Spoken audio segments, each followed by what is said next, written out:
Praise the lord. ఈరోజు దేవుని వాగ్దానము, సహోదరులారా, పరిశుద్ధమును దేవునికి అనుకూలమునైన సజీవ యాగముగా మీ శరీరములను ఆయనకు సమర్పించుకొనుడని దేవుని వాత్సల్యమును బట్టి మిమ్మను బతిమాలుకొనుచున్నాను. ఇట్టి సేవ మీకు యుక్తమైనది. రోమీలకు రాసిన పత్రిక 12వ అధ్యాయము 1వ వచనము. సహోదరులారా, ఇది అపోస్తలుడైన పౌలు రోమీలకు రాసిన పత్రికలో ఒక మలుపును సూచిస్తుంది. మునుపటి అధ్యాయాలలో పౌలు మానవాళి యొక్క పాపపు తత్వాన్ని గురించి మరియు దేవుని నీతిని గురించి వివరించాడు.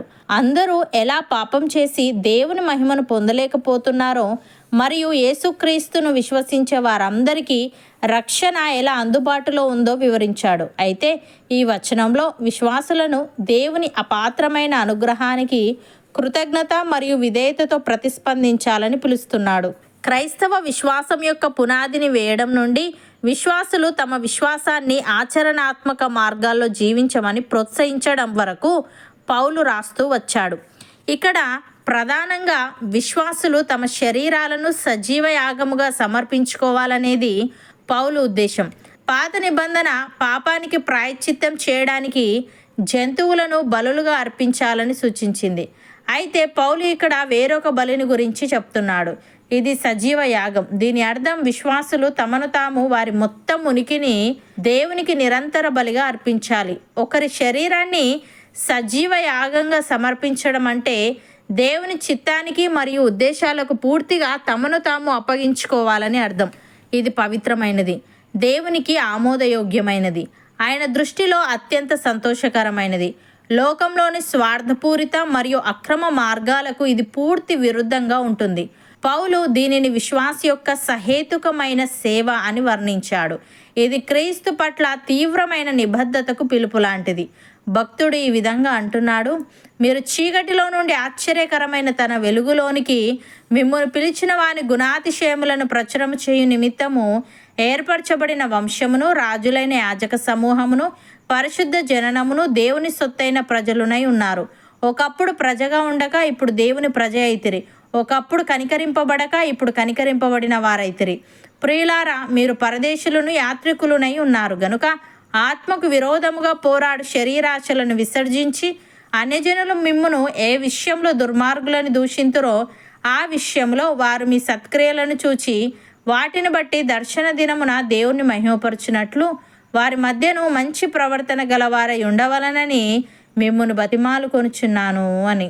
ప్రియులారా, యేసు మన కొరకు ప్రతిష్ఠించిన మార్గమున అనగా నూతనమైనదియు జీవము గలదియు ఆయన శరీరము అను తెర ద్వారా ఏర్పరచబడినదియునైన మార్గమున ఆయన రక్తము వలన పరిశుద్ధ స్థలమునందు ప్రవేశించుటకు మనకు ధైర్యము కలిగి ఉన్నది గనుకను, దేవుని ఇంటిపైన మనకు గొప్ప యాజకుడున్నాడు గనుకను, మనస్సాక్షికి కల్మషము తోచకుండునట్లు ప్రోక్షింపబడిన హృదయములు గలవారమును, నిర్మలమైన ఉదకముతో స్నానము చేస్తున్న శరీరములు గలవారమునై ఉండి విశ్వాస విషయంలో సంపూర్ణ నిశ్చయత కలిగి యథార్థమైన హృదయముతో మనము దేవుని సన్నిధానమునకు చేరుదము.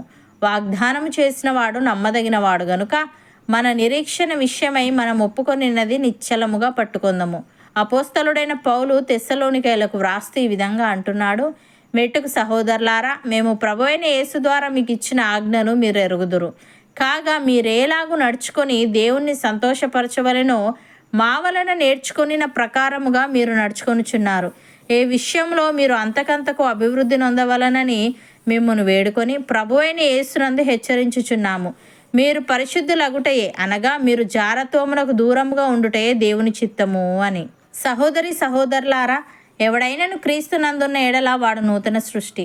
పాతవి గతించెను, ఇదిగో క్రొత్తవాయెను. సమస్తమును దేవుని వలననైనవి. ఆయన మనలను క్రీస్తు ద్వారా తనతో సమాధానపరుచుకొని ఆ సమాధానపరచు పరిచర్యను మాకు అనుగ్రహించెను. అదేమనగా, దేవుడు వారి అపరాధములను వారి మీద మోపక క్రీస్తునందు లోకమును తనతో సమాధానపరుచుకొనుచు ఆ సమాధాన వాక్యమును మాకు అప్పగించెను. కావున దేవుడు మా ద్వారా వేడుకొనినట్టు మేము క్రీస్తుకు రాయబారులమై దేవునితో సమాధాన పడుడని క్రీస్తు పక్షముగా మిమ్మును బతిమాలుకొనుచున్నాము. ఎందుకనగా మనం ఆయన యందు దేవుని నీతి అగునట్లు పాపమెరుగని ఆయనను మన కోసము పాపముగా చేసెను. అవును అన్నవారు నాతో పాటు ప్రార్థనలో ఏకీభవించండి. పరిశుద్ధుడా, ప్రేమగల తండ్రి, పరిశుద్ధమును నీకు అనుకూలమునైన సజీవ యాగముగా మా శరీరములను నీకు సమర్పించుకోవాలని, ఇది నీకు ఆమోదయోగ్యమైనది, నీ దృష్టిలో అత్యంత సంతోషకరమైనదని నీవు తెలియజేశావు. తండ్రి నీకు స్తుతులు.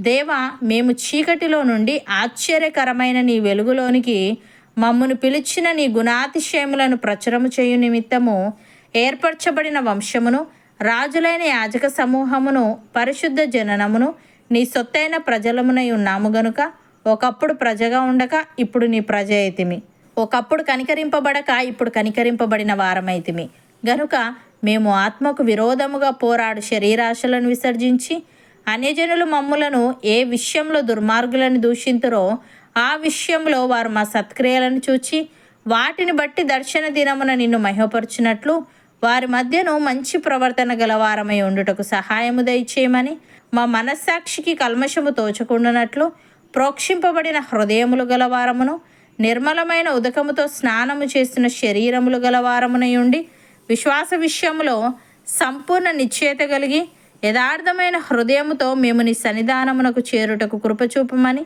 నీ అందు నీతిగా మాలో ప్రతి ఒక్కరిని నీవే మార్చమని యేసుక్రీస్తు నామమున ప్రార్థిస్తున్నాము తండ్రి. ఆమెన్.